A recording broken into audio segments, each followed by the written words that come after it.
Welcome to Chronic Boss Unfiltered. I'm your host, Lilly Stairs, and today I am sitting down with the fabulous Ivana Bonetti.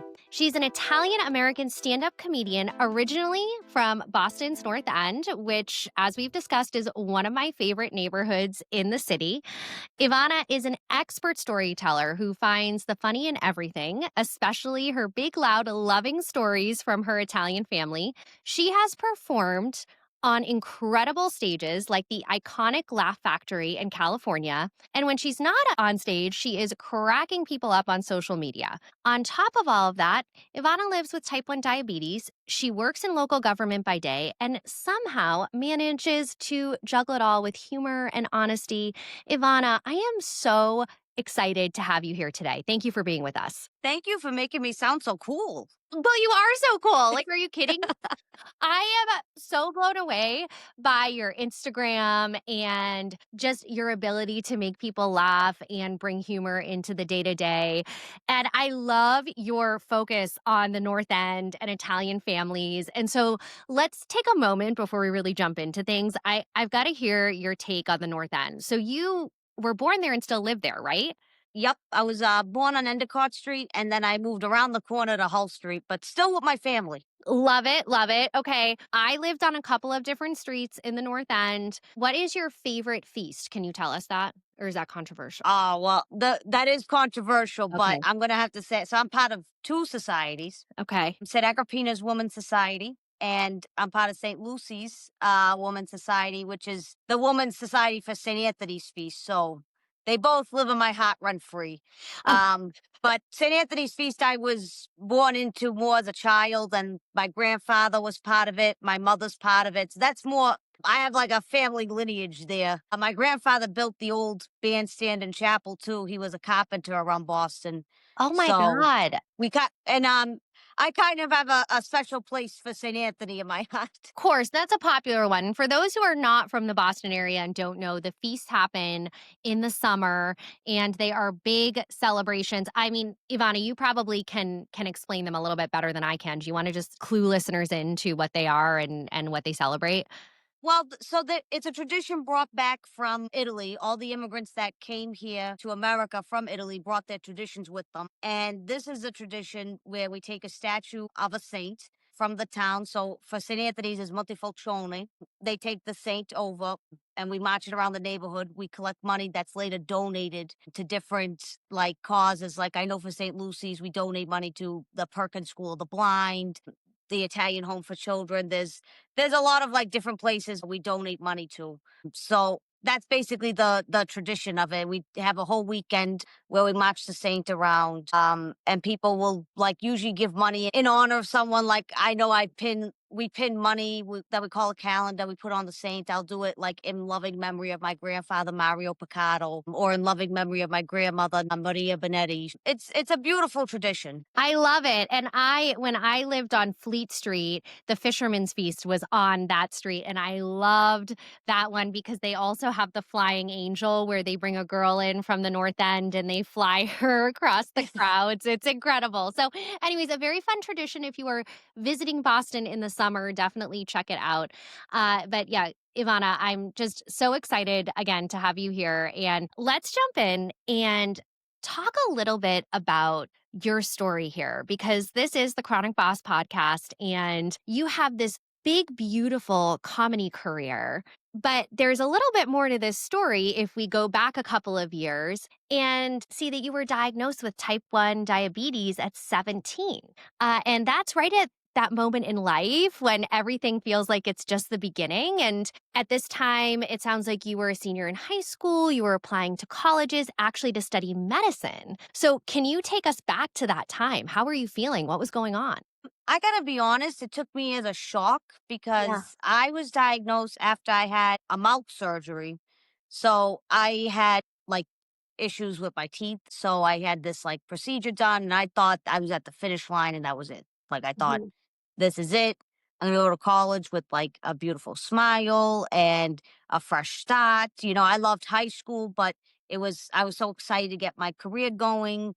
And then all of a sudden, like I felt really thirsty, and like there were times I felt very faint, and then I'd get up in the night to pee 2 or 3 times a night. And Ooh. my mother took me to my pediatrician at the time, and she noticed my glucose was like 400, 800 after like 8 hours of fasting. So I just got a call to go to Mass General, and then they just said that I was type 1. And then all of a sudden I had to, like, it was weird because I was applying to colleges, but I was also like learning how to give injections for insulin because I wasn't eligible for a pump yet. I was learning how to count carbs, and I learned a lot about food that I didn't even know about at the time. Like, you eat pizza, you don't really think about how many carbs are in that slice of pizza. But now I know the difference between a Santapio's pizza and a Regina's pizza. And for those of our folks who are not in Boston, Santarpio's is East Boston, and that's where my neighborhood now, and Regina's is in the North End, and they're a little competitive, but two of the best pizzas in Boston. So, Ivana, that must be interesting. I didn't really think about this before, that in Italian culture and in your family, food is a big part of that, right? And so, how did this impact you from a cultural perspective in your day to day and spending time with family and thinking about like Sunday dinners? What did that diagnosis look like in navigating that? It was a bit of an adjustment. Hmm. I'm lucky that my family's very supportive. So like my mother, like she made food. She kind of learned to like she home makes her pasta. Not all the time, okay? We buy Barilla, I'll admit it, okay? Like we buy pastine, we cheat a little, but she kind of like she makes her own homemade pasta, and she learned to give me like maybe smaller portions. Luckily, Brajol is all meat, so I don't have to account for the carbs in that. So it was a bit of an adjustment because like people would have the wrong idea about diabetes as well, where they think, oh, you can't eat bread at all, you can't eat pizza at all, you can't eat pasta at all, and that's not true. I can absolutely eat all of those things. Maybe not all at once, but I could definitely have all of those things. It's more of a fact that I got to account for it and take insulin, and I have to correct for it. And another thing that helps is again portions. So it kind of like it was an adjustment, and my family had to get used to it. But I gotta say, everyone was very supportive in my family and even in my community too. That's amazing. And that does make a huge difference, building a village around you that can support you and is willing to help. So tell me, what was it like you were planning to study a career in medicine? What did it feel like to become the patient, the quote unquote patient, while prepping for this career where you would be taking care of others? It gave me a unique perspective on medicine because, Mm. like, you don't really know how scared a patient is because you're not on the end of like a diagnosis. So it was like, it gave me a different perspective on the patient because now I know what being scared is like because I was scared when I was diagnosed because I didn't know what it was. People think diabetes is just, they think it's just diet induced, and that's not necessarily true. In my case, it's an autoimmune disorder. So Right. I was learning that for the first time. It was a whole new thing, and it's kind of scary at first. Living with it now, it's not so bad. I have an insulin pump. I have things that make my life very easy. But it did give me a perspective on the patient where I'm like, okay, I'm going into the medical field. I'm going to be dealing with patients. I know what it's like to be scared and not know what your, like, when you don't know what your diagnosis is, or a patient that's scared of a new diagnosis. I know what that's like now. So I went in with like a different perspective, a more compassionate perspective for patients. Yeah, absolutely. And there's so much value in that, right? When you have a doctor or healthcare professional who has that bedside manner and that empathy that to support. So it ends up though that maybe there was a pivot or a shift at some point because you had thought about medicine and maybe that you were going to go into that, and now you have found yourself in the comedy space. So how did that happen? Because those feel like two very different lines of work. So it was that I have to thank my father for this because he was the one who told me to get into comedy. So this is a fun story. I was completing my master's in clinical research. I was looking for jobs, and I help my father sometimes, like with little quote unquote construction projects. Like we've changed a boiler together. We've done like projects like that. He taught me everything I know about like science. Well, not everything. College did that too, but he taught me everything about electronics, science, so many things. So we're very close, and he's told me, you're pretty funny. You should be a comedian. And I always wanted it, but couldn't push myself to do it. But he signed me up for a class, and he goes, just give it a try. If you don't like it, you don't have to walk back into the class again. So I went to this class at Laugh Boston. I tried it. I loved it. And I never looked back because it just felt like very me. It felt like I was being myself up there. The problem is that I live with all of my family. So like grandparents, aunts, cousins, uncles, all in one block, pretty much. We got a few outliers in other places, but essentially in the North End, majority. So I used to sneak out and I didn't tell the rest of my family I was doing comedy. They didn't know. They didn't know. It was my parents knew, my siblings knew, and that was it. No one else knew. Why didn't you wanna share? As supportive as they are, you get a lot of opinions. Mm. And I was like, new. I was like, also, my first joke, I was making fun of my grandmother doing edibles. She didn't need to know. She didn't need to know I was talking about him. So that kind of caught up to me because, everyone noticed me sneaking around, doing other stuff. So my grandmother thought I had a boyfriend that I was sneaking around seeing. Oh, so would you have preferred her to think that you were sneaking around with a boyfriend or just for her to know the truth that you were what's worse? Oh, no, I 100% lied. I said his name was Marco. Oh my But she thought he was a terrible boyfriend because she goes, how come you only see Marco at night? How come he hasn't met the family yet? Does he not want to meet the family? She goes, I don't think, she's like, I think he's taking advantage. You know what? What's going on? And she didn't know Marco was just me going to a mic. Oh my god, that's hilarious. So when did you come out as a comedian? Oh my story. So I don't know how, but someone passed along. There was a video posted of me. Someone showed my grandmother, and my grandmother comes up to me and she goes, "Ivana, you're a comedian?" And I was like, "Oh, of course. I thought I told you. What is your dementia coming early? What's happening?" I swear I told you. She knew I was full of it. So Oh my god, and then from there, once grandma knows, everyone knows. yeah, and she was very supportive too of that, and she came all the way from Boston, drove up to Mohegan with me, in support of my show where I talked about her doing edibles. Oh my how did she feel about that? She takes credit for my set because she made it funny. All So, right, well, there you go. A win-win for everyone. Grandma's happy and you're happy, right? oh, she's thrilled, and she still supports me to this day.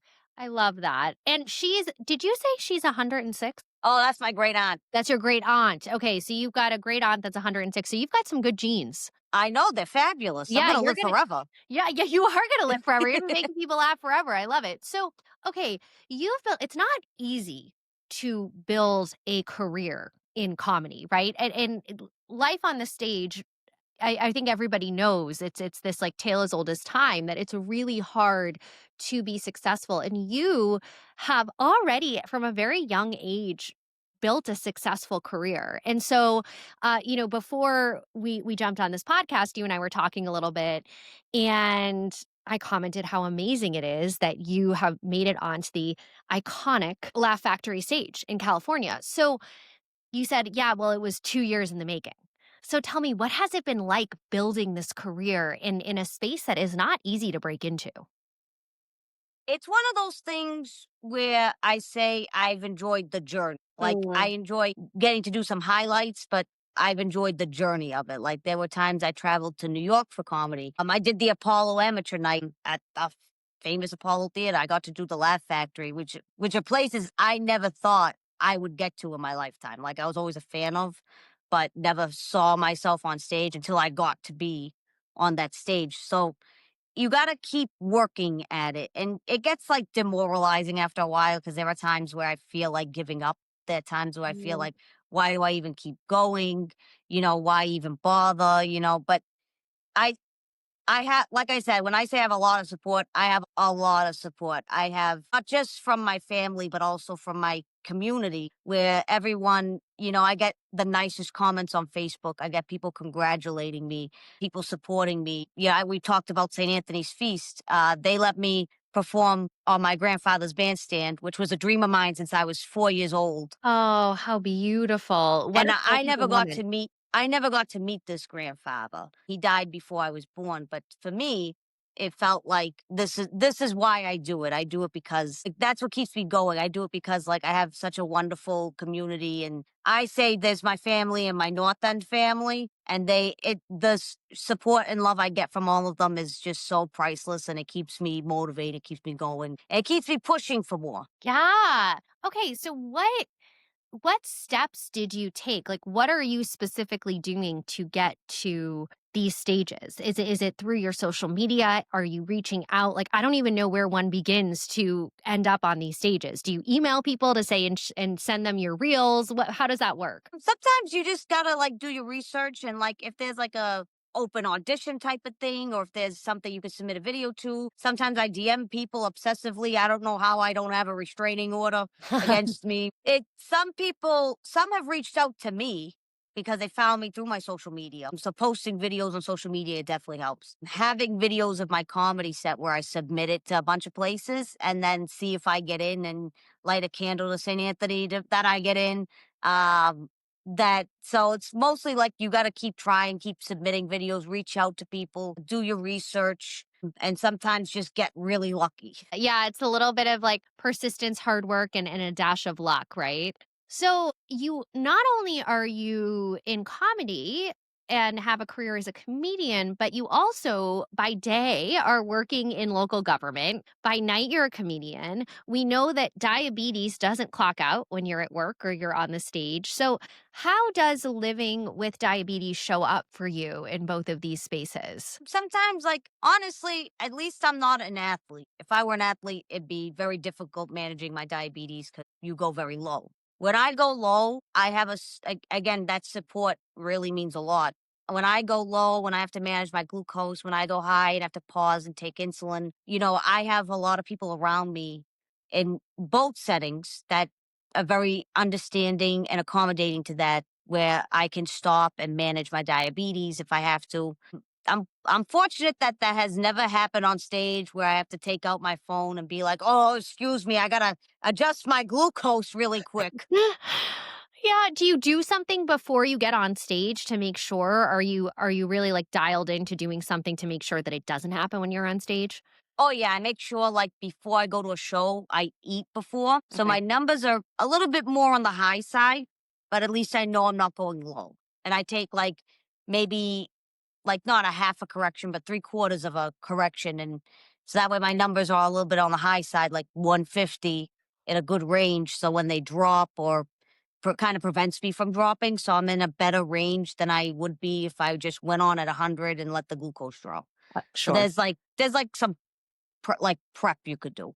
Yeah, okay, and so you've had to figure did you figure that out on your own, or did you have other people who guided you in saying, "Here's how you should prepare"? I had a good endocrinology team at Mass General that kind of like gave me some good advice about that.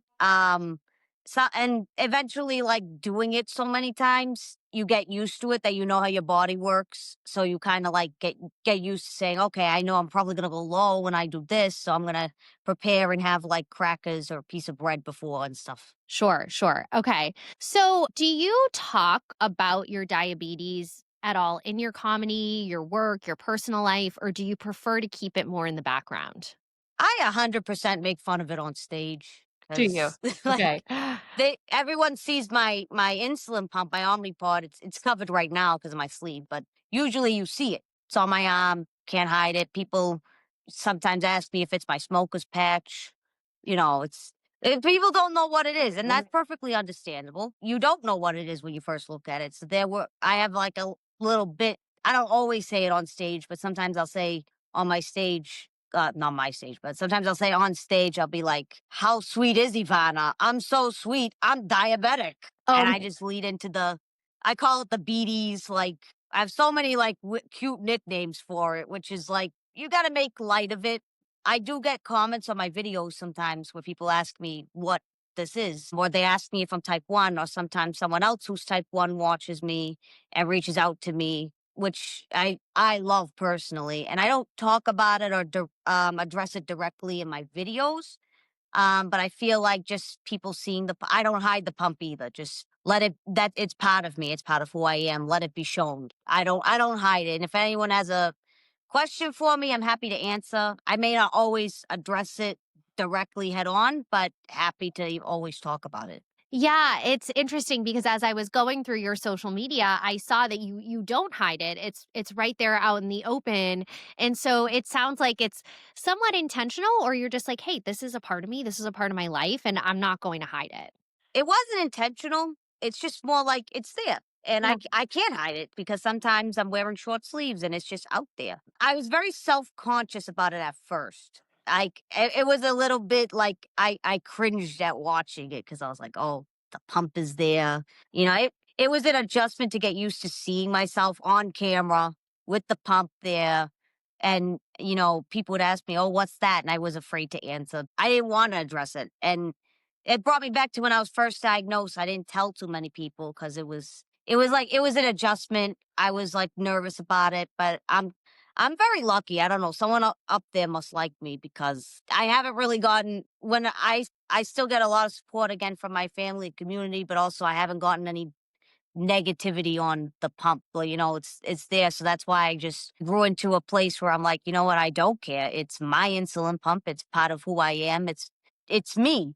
Put it out there. Yes, and you mentioned that you sometimes have people who reach out to ask questions or maybe have you had other people who feel supported or validated or they're like, "Thank you for showing this because it helps me feel more comfortable in my skin?" I've had a couple people reach out to me for that. Like I've had people say, "Hey, I'm type 1 as well. Is that an Omnipod 5?" Like, "Oh, I love seeing your videos. I love seeing your pumps." I do get a few people that reach out to me that way. Sometimes they reach out in the comment section and I don't always answer because I don't always see every comment. It's a lot to go Oh, through. yeah. It's a lot to manage. You have a very active Instagram, so I imagine it's a lot to keep up with. So, you also mentioned I put a pin in this in my mind and wanted to circle back. You mentioned you have a few names, a few fun names or phrases that you talk about for your pump or for your or when you're on stage, like bringing it up. Can you share a few of those? Well, it's more like one I call instead of the diabetes, I call it the beaties. The beaties. The beaties. The beaties. Uh Cute. I have one friend who likes to yell at me. Not yell. That's not yell in a very negative way. We just talk loud. Um, it's the Italian in us. He likes to call it the diabetes, but so many like fun ways to say it. I don't know why. And then even when I babysit small children or like I watch small children in my family or friends, now I got little 2-year olds yelling at me, beaties, Oh my god, because I I've love taught it. them that word now. But yeah, you're raising awareness at a young age and making people feel comfortable with it, right? Well, at least it's a fun word to say, yes. Yes.